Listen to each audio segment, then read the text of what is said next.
Hello friends, மஹா. எல்லோரும் எப்படி இருக்கீங்க? ஐ ஹோப் நீங்களாம் ரொம்ப ரொம்ப நல்லா இருக்கீங்கன்னு நினைக்கிறேன். இங்கே நான் தமிழில் பார்த்தீங்க அப்படின்னா ஒரு சென்டென்ஸ் இருக்கேன். இந்த மாதிரி சென்டென்ஸை நம்ம நிறைய டைப்பில் பேசுவோம். பாருங்களேன். உனக்கு பசிக்குதா அப்படின்னா ஏதாவது சாப்பிடு. நல்லா கவனிங்க. இந்த சென்டென்ஸில் பார்த்தீங்க அப்படின்னா 2 சென்டென்ஸாக பிரிஞ்சிருக்கு. ஃபர்ஸ்ட்னு பார்த்தீங்கன்னா உனக்கு பசிக்குதா, இது நம்ம ஒரு கேள்வியாக கேட்டிருக்கோம்.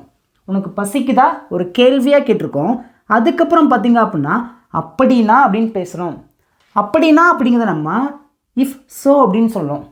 இஃப் ஸோ அப்படின்னா நெக்ஸ்ட் பாருங்கள், ஒரு சென்டென்ஸ் பேசியிருக்கோம், ஏதாவது சாப்பிடு. அப்போது இந்த மாதிரி தமிழ் வாக்கிங் இங்கிலீஷில் பேசுகிறது ரொம்ப சிம்பிள். அதோட ஜென்ரல் ஸ்ட்ரக்சர் இருந்தால் இருக்குது. இது மட்டும் உங்களுக்கு தெரிஞ்சிச்சுன்னா போதும், சூப்பராக பேசிடலாம். பாருங்களேன், ஃபஸ்ட்டு நம்ம ஒரு கேள்வி கேட்டிருக்கோம். என்ன கேள்வி? உனக்கு பசிக்குதா. இதை நம்ம எப்படி கேட்கலாம்? ஆன்சர் பண்ணுங்கள் பக்கம். உனக்கு பசிக்கிறதா? ரொம்ப சிம்பிள் தான். உங்களுக்கு ஆன்சர் தெரிஞ்சுன்னா உங்களோட ஆன்சர் காமெண்ட்டில் வரிசையாக பண்ணுங்கள். உனக்கு பசிக்கிறதா அப்படின்னா ஆர் யூ ஹங்க்ரி. ஹங்க்ரி அப்படின்னா பசி அப்படின்னு அர்த்தம். ஆர் யூ ஹங்க்ரி அப்படின்னா உனக்கு பசிக்கிறதா அப்படின்னு அர்த்தம். புரிஞ்சா?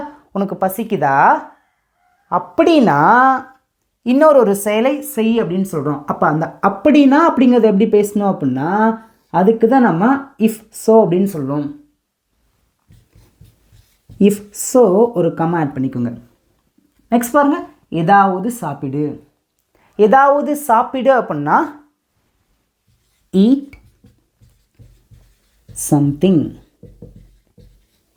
ஈட் அப்படின்னா சாப்பிடு அப்படின்னு அர்த்தம். சம்திங் அப்படின்னா ஏதாவது. பாருங்களேன், நம்ம நிறைய நேரங்களில் உனக்கு பசிக்குதா அப்படிங்கிறத நம்ம ஈஸியாக கேட்டுருவோம். ஏதாவது சாப்பிடு அப்படிங்கிறத ஈஸியாக சொல்லிடுவோம். ஆனால் நம்ம கோர்வையாக பேச வரும்போது நமக்கு கொஞ்சம் தடுமாறும். இந்த மாதிரி ஒரு கோர்வையான சென்டென்ஸ் பேசுகிறது ரொம்ப சிம்பிள் தான். உனக்கு பசிக்குதா, ஆர் யூ ஹங்க்ரி அப்படின்னா இஃப் ஸோ ஏதாவது சாப்பிடு, ஈட் சம்திங். ஈஸியாக இருக்கா? இந்த மாதிரி நிறைய சென்டென்ஸை நம்ம பேசி ப்ராக்டிஸ் பண்ண போகிறோம். வீடியோ ரொம்ப ரொம்ப சூப்பராக இருக்கும். வீடியோ கவனமாக கவனிங்க. பாருங்களேன், நீ ஃப்ரீயாக இருக்கியா அப்படின்னா என் வீட்டுக்கு வா. உன்கிட்ட பணம் இருக்கா அப்படின்னா அதை வாங்கு. நீ சந்தோஷமாக இருக்கியா அப்படின்னா சரி.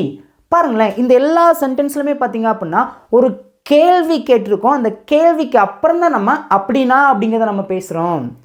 ஸோ இந்த மாதிரி தமிழ் வாக்கிங் லாங்குவேஜில் சூப்பராக பேசலாம். வீடியோ கவனமாக கவனிங்க. உங்கள் எல்லாராலுமே ஈஸியாக பேச முடியும்.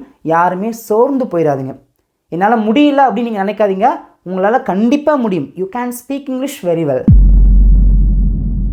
உங்களுடைய ஸ்பீக்கிங் ப்ராக்டிஸ்க்கு நம்ம சேனல் பார்த்தீங்க அப்படின்னா 30 days கிளாஸ்க்கான PDF ஃபார்மெட் இருக்குது, 15 days கிளாஸ்க்கான PPT ஃபார்மெட் இருக்குது, 2000 தமிழ் வாக்கிங்கில் எப்படி இங்கிலீஷில் பேசணும் அப்படிங்கிற PDF ஃபார்மெட் இருக்குது.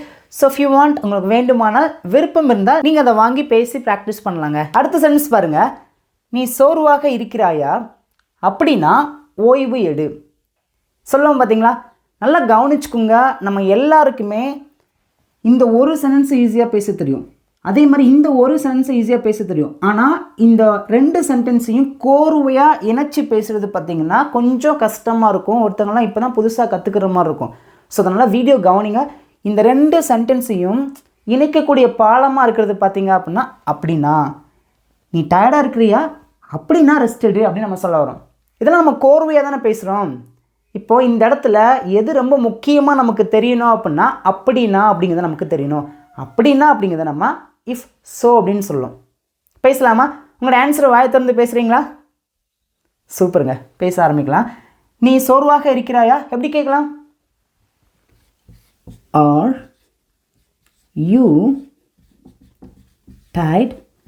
R you tired? நீ சோர்வாக இருக்கிறாயா? Are you tired? நீ சோர்வாக இருக்கிறாயா அப்படின்னா ஒரு செயலை செய் அப்படின்னு சொல்கிறோம். என்ன செயல்? போய் ரெஸ்ட் எடு அப்படின்னு சொல்ல வரோம். அப்படின்னா அப்படிங்கிறத எப்படி பேசலாம்? இஃப் ஸோ ஒரு கமா ஆட் பண்ணிக்கோங்க. ஓகேங்களா? எழுதும் போது கமா ஆட் பண்ணிவிட்டு அடுத்த சென்ஸ் நம்ம எழுதணும். என்ன? ஓய்வு எடு. Take rest. ஓய்வு எடு. இப்போ நல்லா கவனிச்சிங்க அப்படின்னா பாருங்களேன், அதோட ஸ்ட்ரக்சர் பாருங்கள், ரொம்ப சிம்பிள். ஃபர்ஸ்ட் நம்ம ஒரு கேள்வி கேட்டிருக்கோமா? R you tired? ஒரு கேள்வியை எழுப்புகிறோம். R you tired? அதுக்கப்புறம் பாருங்கள், இஃப் ஸோ அப்படின்னா இஃப் ஸோ. அடுத்து பாருங்கள், ஒரு சென்டென்ஸ் வந்திருக்கு. என்ன சென்டென்ஸ்? Take rest. ஓய்வு எடு. இந்த மாதிரி தான் நம்ம பேசி ப்ராக்டிஸ் பண்ணணும். நம்ம எல்லாருக்குமே ஒரு சென்டென்ஸ் பேச தெரியும், இன்னொரு சென்டென்ஸ் பேச தெரியும். அதை இணைச்சி பேச தான் கஷ்டமாக இருக்கும். இப்போ நம்ம அதை தான் கற்றுக்கிட்டு இருக்கோம். ஓகேங்களா? R you tired? If so take rest. நீ டயர்டாக இருக்கியா அப்படின்னா ரெஸ்ட் எடு. ஈஸியாக இருக்கா? வீடியோ நல்லா புரியுது அப்படின்னா உங்களோட ஃபீட்பேக்கை மறக்காமல் காமெண்ட்டில் சொல்லுங்கள். இப்போ இது வரைக்கும் நம்ம 2 சென்டென்ஸ் தான் பார்த்துருக்கோம்.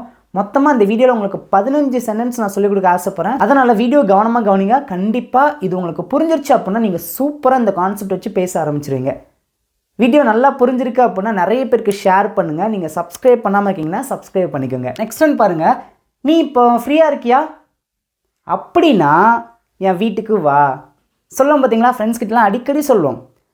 நம்ம அடிக்கடி பார்த்திங்கன்னா நீ ஃப்ரீயாக இருக்கியா அப்படிங்கிறத நம்ம ஈஸியாக பேசிடுவோம். என் வீட்டுக்கு வா அப்படிங்கிறத நம்ம ஈஸியாக பேசிடுவோம். ஆனால் இதை கோர்வையாக பேசுகிறது தான் கொஞ்சம் சிரமமாக இருக்கும். கண்டிப்பாக ஈஸியாக பேச முடியும். நீ ஃப்ரீயாக இருக்கியா அப்படின்னா என் வீட்டுக்கு வா. எப்படி பேசலாம்? ஆன்சர் பண்ணுங்கள் பக்கம். நீங்களாக முயற்சி பண்ணுங்கள். ரொம்ப பேசிக் தாங்க. பேசலாமா? உங்களோட ஆன்சரை காமெண்ட்டில் வரிசையாக பண்ணுங்கள். நீ ஃப்ரீயாக இருக்கிறாயா?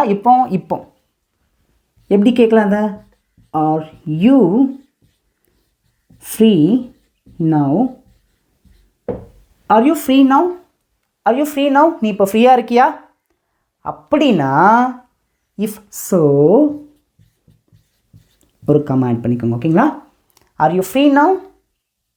அப்படின்னா இஃப் ஸோ என்ன நம்ம செய்ய சொல்கிறோம்? என் வீட்டுக்கு வா.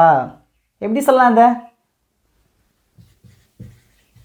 come to my house. That's all. ஈஸியாக இருக்கா? Are you free now? If so come to my house. நீ ஃப்ரீயாக இருக்கியா? அப்படின்னா என் வீட்டுக்கு வா. ஈஸியாக இருக்கா? ஒரு கேள்வியை கேட்டதுக்கு அப்புறம் தான் அப்படின்னா அப்படிங்கிறத நம்ம கேட்குறோம், பேசுகிறோம். இந்த அப்படின்னா அப்படிங்கிறத பேசுகிறதோட நம்மளால் நிப்பாட்ட முடியாது. அப்படின்னா இன்னொரு செயல் என்ன அப்படிங்கிறத நம்ம சேர்த்து பேசணும். ஒரு சென்டென்ஸ் ஆட் பண்ணி பேசணும். அதுதான் என் வீட்டிற்கு வா. ஈஸியாக இருக்கா? நீங்களாம் நிறைய சென்டென்ஸ் இந்த மாதிரி பேசுங்க, ப்ராக்டிஸ் பண்ணுங்கள். ரொம்ப சிம்பிள் தான். இங்கிலீஷை பார்த்து பயப்படாதீங்க. இது ஒன்றும் பெரிய மலை கிடையாது. ரொம்ப சிம்பிள் தாங்க. உங்களுக்கு சிம்பிளான ஹோம்ஒர்க். நீ ஃப்ரீயாக இருக்கியா? அப்படின்னா கடைக்கு வா. இதுக்கான ஆன்சர் நீங்கள் தான் காமெண்ட்டில் பண்ணுங்கள். நெக்ஸ்ட் டைம் பாருங்கள். நீ பிஸியாக இருக்கியா? அப்படின்னா நான் பிறகு பேசுகிறேன். சொல்லுவோம் பார்த்தீங்களா? நம்ம ஃபோன் பண்ணுவோம், ஃப்ரெண்டுக்கு ஃபோன் பண்ணுவோம். நான் கொஞ்சம் பிஸியாக இருக்கேன்டா அப்படின்னு சொல்லுவாங்க. அதுக்கு நான் சொல்கிறேன், நீ பிஸியாக இருக்கியா? அப்படின்னா நான் பிறகு கூப்பிட்றேன், பிறகு பேசுகிறேன். சொல்லுவோம் பார்த்தீங்களா? ரொம்ப சிம்பிள் தாங்க. ஈஸியாக பேசலாம். ஆன்சர் பண்ணுங்கள் பார்ப்போம். நீ பிஸியாக இருக்கிறாயா? எப்படி கேட்கலாம்? அதை ஆர் யூ பிஸி? நீ பிஸியாக இருக்கிறாயா? இந்த இடத்துல நீ இப்போ பிஸியாக இருக்கியா அப்படின்னா இப்போ அப்படிங்கிறது எங்கே கடைசியாக பேசலாம். No. Are you busy now? Are you busy now? நீ இப்போ பிஸியாக இருக்கியா? அப்படின்னா இஃப் ஸோ நான் பிறகு பேசுகிறேன். நான் பிறகு பேசுகிறேன் அப்படின்னா I will talk later. That's all. I will talk அப்படின்னா நான் பேசுகிறேன், பேசுவேன் அப்படின்னு அர்த்தம். லேட்டர் அப்படின்னா பிறகு. பேசலாமா? Are you busy now? If so I will talk later. நீ பிஸியாக இருக்கிறாயா? அப்படின்னா நான் பிறகு பேசுவேன் அப்படின்னு அர்த்தம். ஓகேங்களா? பிறகு பேசுகிறேன் எப்படின்னாலும் சொல்லலாம். ஈஸியாக இருக்க, நல்லா புரியுதா? சூப்பருங்க, வெரி குட். எல்லாராலையுமே பேச முடியும். எல்லாருமே முயற்சி பண்ணி 4 சென்ஸ் பேசிட்டீங்க. Super, very good. இன்னும் நமக்கு 11 சென்ஸ் இருக்குது. உங்களுக்கு நிறுத்தி நிதானமாக பொறுமையாக தான் சொல்லிக் கொடுப்பேன். ஏன்னா அந்த வீடியோ நிறைய பேர் பார்த்தீங்க அப்படின்னா அந்த கிராமத்துலேருந்தெல்லாம் பார்ப்பாங்க. நிறைய பிள்ளைங்க பார்க்குறாங்க, நிறைய ஸ்டூடெண்ட்ஸ் பார்க்குறாங்க. ஸோ அவங்களுக்குலாம் யூஸ்ஃபுல்லாக இருக்கணும், அவங்களால இங்கிலீஷில் பேச முடியும் அப்படிங்கிற நம்பிக்கையை கொண்டு வரதுக்காக தான் இந்த மாதிரி பொறுமையாக பேசிக்கான சென்டென்ஸ் எப்படி பேச ஆரம்பிக்கணும் அப்படிங்கிறதெல்லாம் அவங்களுக்கு சொல்லிக் கொடுக்குறேன்.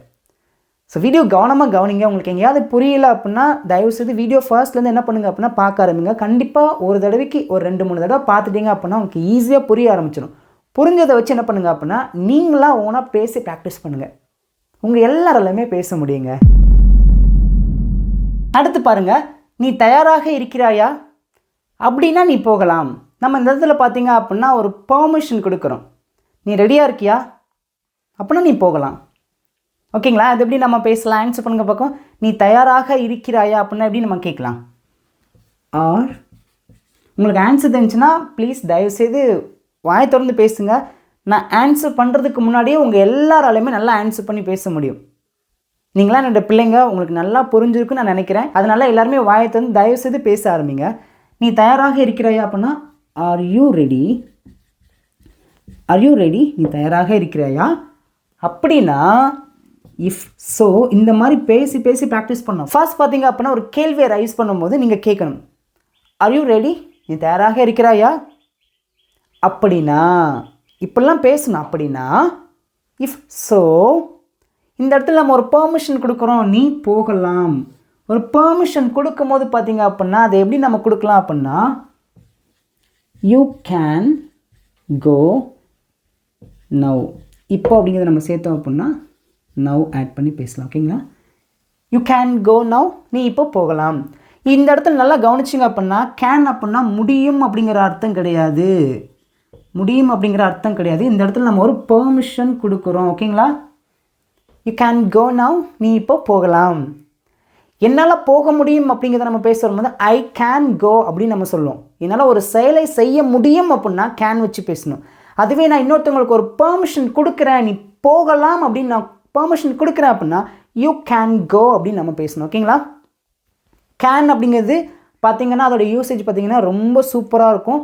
ஃபர்ஸ்ட் பார்த்திங்கன்னா நம்மளுடைய எபிலிட்டி, நம்மகிட்ட ஒன்று இருக்குது, நம்மளால் ஒரு விஷயம் செய்ய முடியும் அப்படின்னா அந்த இடத்துல கேன் வச்சு சொல்லுவோம். அதுவே இன்னொரு இடத்துல கேன் எங்கே யூஸ் பண்ணுவோம் அப்படின்னா நம்ம ஒருத்தங்களுக்கு பெர்மிஷன் கொடுக்குறோம் அப்படின்னா அங்கே கேன் வச்சு நம்ம பேசணும். ஓகேங்களா?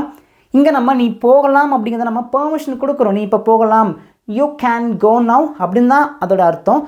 இந்த இடத்துல யூ கேன் கோ நவ் அப்படின்னா உன்னால் இப்போ போக முடியும் அப்படிங்கிற அர்த்தம் கிடையாது. ஆர் யூ ரெடி, நீ தயாராக இருக்கிறாயா? இஃப் ஸோ அப்படின்னா யூ கேன் கோ நவ், நீ இப்போ போகலாம். ஈஸியாக இருக்கா? இப்போ உங்களுக்கு சிம்பிளான ஹோம்ஒர்க். இங்கே இருக்க தமிழ் சென்ஸ்க்கு நீங்கள் தான் உங்களோட ஆன்சரை மறக்காமல் காமெண்ட்டில் சொல்லுங்கள். அடுத்து பாருங்கள், ரொம்ப ஈஸியாக தான் இருக்கும். நீ சந்தோஷமாக இருக்கியா அப்படின்னா சரி, ஏன் உம்முன்னே இருக்க சொல்லுவோம் பார்த்தீங்களா? நீ சந்தோஷமாக இருக்கியா அப்படின்னு கேட்போம். ஆமாம் நான் சந்தோஷமாக இருக்கேன் அப்படின்னு சொல்லுவாங்க. அப்படின்னா சரி, ஏன் உம்முன்னே இருக்க, எப்படி இதெல்லாம் பேசலாம்? ஆன்சர் பண்ணுங்க பார்ப்போம். நீ சந்தோஷமாக இருக்கிறாயா, ஆர் யூ ஹாப்பி, நீ சந்தோஷமாக இருக்கிறாயா அப்படின்னு அர்த்தம். அப்படின்னா இஃப் ஸோ சரி, ஸ்மைல், தட்ஸ் ஆல், அவ்வளோதான். ஆர் யூ ஹாப்பி, நீ சந்தோஷமாக இருக்கியா, இஃப் ஸோ அப்படின்னா சரி, ஸ்மைல். இப்போ அடுத்த சென்ஸ் பார்த்தீங்கன்னா கொஞ்சம் பெருசாக இருக்கும். இந்த மாதிரி சென்ஸ் நம்ம அடிக்கடி பேசுவோம். பாருங்களேன், உனக்கு உடல்நிலை சரியில்லையா அப்படின்னா நீ மருத்துவமனைக்கு போக வேண்டும். நீ சும்மா வீட்டில் இருக்கக்கூடாது, ஹாஸ்பிட்டலுக்கு போகணும்னு சொல்லுவோம் பார்த்தீங்களா? எப்படி பேசலாம்? ஆன்சர் பண்ணுங்க பார்க்கும். உனக்கு உடல்நிலை சரியில்லையா, இது எப்படி கேட்கலாம் அப்படின்னா are you sick, are you sick, உனக்கு உடல்நிலை சரியில்லையா அப்படின்னா இஃப் ஸோ நீ மருத்துவமனைக்கு போக வேண்டும். பாருங்களேன், இந்த இடத்துல நம்ம ஒரு கட்டளை கொடுக்கல, ஃபோர்ஸ் பண்ணாமல் ஒரு அட்வைஸ் பண்ணுறோம், நீ ஹாஸ்பிட்டலுக்கு போகணும்ப்பா அப்படின்னு சொல்லிட்டு. ஸோ எங்கெல்லாம் நீங்கள் ஒரு இடத்துல கட்டாயப்படுத்தாமல் ஒரு அட்வைஸாக பண்ணும்போது செய்ய வேண்டும் அப்படின்னு சொல்கிறீங்களோ அந்த இடத்துல வேண்டும் அப்படிங்கிறதுக்கு ஷுட் அப்படிங்கிறத வச்சு பேசணும். இதுவே கட்டாயமாக போக வேண்டும் அப்படின்னா மஸ்ட் வச்சு பேசணும். ஓகேங்களா? இந்த இடத்துல ஒரு அட்வைஸ் தான் கொடுக்குறோம். அப்படின்னா நீ மருத்துவமனைக்கு போக வேண்டும். இந்த இடத்துல நம்ம ஷுட் அப்படின்னு வச்சு பேசலாம், ஹாவ் டு அப்படின்னு வச்சு பேசலாம், எப்படினாலும் பேசலாம். ஓகேங்களா? You should go to the hospital. Are you sick, உனக்கு உடல்நிலை சரியில்லையா, இஃப் ஸோ அப்படின்னா you should go to the hospital, நீ மருத்துவமனைக்கு போக வேண்டும். ஈஸியாக இருக்கா? நல்லா புரியுதா? உங்களோட ஃபீட்பேக்கை மறக்காமல் காமெண்ட்டில் சொல்லுங்கள். இப்போ இது வரைக்கும் நம்ம பார்த்திங்க அப்படின்னா 7 சென்டென்ஸ் பார்த்துருக்கோம். இன்னும் நமக்கு நிறைய சென்டென்ஸ் இருக்குது. உங்களுக்கு புரிய வைக்காமல் விடவே மாட்டேன். வீடியோ கவனமாக கவனிங்க. அடுத்து பாருங்களேன், நீ என்னுடன் கோபமாக இருக்கிறாயா அப்படின்னா என்னை தயவு செய்து மன்னித்து விடு. இதை நம்ம பேச்சு வழக்கில் நீ என் மேலே கோபமாக இருக்கியா அப்படின்னு நம்ம கேட்போம். எப்படி கேட்கலாம்? ஆன்சர் பண்ணுங்க பார்க்கும். நீ என் மேலே கோபமாக இருக்கியா? சிம்பிள் தான் பாருங்களேன். Are you angry with me, நீ என்னுடன் கோபமாக இருக்கிறாயா, என் மேலே கோபமாக இருக்கியா? Are you angry with me, நீ என் மேலே கோபமாக இருக்கியா அப்படின்னா இஃப் ஸோ அடுத்து பாருங்கள், என்னை தயவு செய்து மன்னித்து விடு. எப்படி நம்ம அதை கேட்கலாம், எப்படி பேசலாம்? Please forgive me. That's all. Are you angry with me? If so, please forgive me. இந்த மாதிரிலாம் பேசி ப்ராக்டிஸ் பண்ணோம். இங்கே பார்க்கும்போது நமக்கு 2 சென்ஸ் தனியாக தெரியும். இது ஒரு சென்ஸாக தனியாக தெரியும், இது ஒரு சென்ஸாக தனியாக தெரியும். ஆனால் கோர்வையாக பேச வரும்போது தான் அப்படின்னா அப்படிங்கிறது வரும். இஃப் ஸோ அப்படின்னு நம்ம சொல்லுவோம். ஓகேங்களா? Are you angry with me? If so please forgive me. நீங்களும் இந்த மாதிரி பேசி ப்ராக்டிஸ் பண்ணுங்கள். கண்டிப்பாக உங்கள் எல்லாராலையுமே நல்லாவே பேச முடியுங்க. நெக்ஸ்ட்டுன்னு பாருங்கள், உன்னிடம் பணம் இருக்கிறதா? அப்படின்னா அதை வாங்கு. எப்படி நம்ம அதை சொல்லலாம்? உன்கிட்ட பணம் இருக்குதா? அப்படின்னா அதை வாங்கு. எப்படி சொல்லலாம்? சிம்பிள் தாங்க. பாருங்களேன், உன்னிடம் பணம் இருக்கிறதா ஒரு கேள்வியாக எழுப்புகிறோம். உன்கிட்ட பணம் இருக்குதா எப்படி கேட்கலாம்? Do you have money? Do you have money? Do you have money? பேசுங்க பக்கம். Do you have money? Do you have money? உன்கிட்ட பணம் இருக்குதா? அப்படின்னா if so, அப்படின்னா if so என்ன செயலை செய்ய சொல்கிறான்? அதை வாங்கு. அதை வாங்கு அப்படின்னு எப்படி சொல்லலாம்? buy it. that's all. நீங்கள் எழுதும் போது நீங்கள் ஸ்மாலில் தான் எழுதணும். ஓகேங்களா? that's all. அவ்வளோதான். ஈஸியாக இருக்கா? do you have money? if so, buy it. உன்கிட்ட பணம் இருக்குதா? அப்படின்னா அதை வாங்கு. நல்லா புரியுதா? ஈஸியாக இருக்கா? நெக்ஸ்ட் ஒன், உனக்கு இந்த புத்தகம் பிடித்திருக்கிறதா? அப்படின்னா இதை எடுத்துக்கொள். ரொம்ப சிம்பிள் தான். எங்கே ஆன்சர் பண்ணுங்கள், வாய் திறந்து பேசுங்க. உனக்கு இந்த புத்தகம் பிடித்திருக்கிறதா கேள்வியாக கேட்குறோம். சிம்பிள் தான். do you like this book? do you like this book? உனக்கு இந்த புத்தகம் பிடித்திருக்கிறதா? அப்படின்னா if so, இதை எடுத்துக்கொள். take it. பேசலாமா? do you like this book? do you like this book? உங்களுக்கு இந்த புத்தகம் பிடித்திருக்கிறதா அல்லது உனக்கு இந்த புத்தகம் பிடித்திருக்கிறதா? அப்படின்னா if so, இதை எடுத்துக்கொள். take this அப்படின்னு சொல்லலாம், take it அப்படின்னு நம்ம சொல்லலாம், தப்பு கிடையாது. do you like this book? if so, take it, take this. நல்லா புரியுதா? ஈஸியாக இருக்கா? அடுத்து பாருங்களேன், உனக்கு நேரம் இருக்கிறதா? அப்படின்னா என்னுடன் வா. எப்படி பேசலாம்? ரொம்ப சிம்பிள் தாங்க. ஃபர்ஸ்ட் நம்ம பேசலாமா?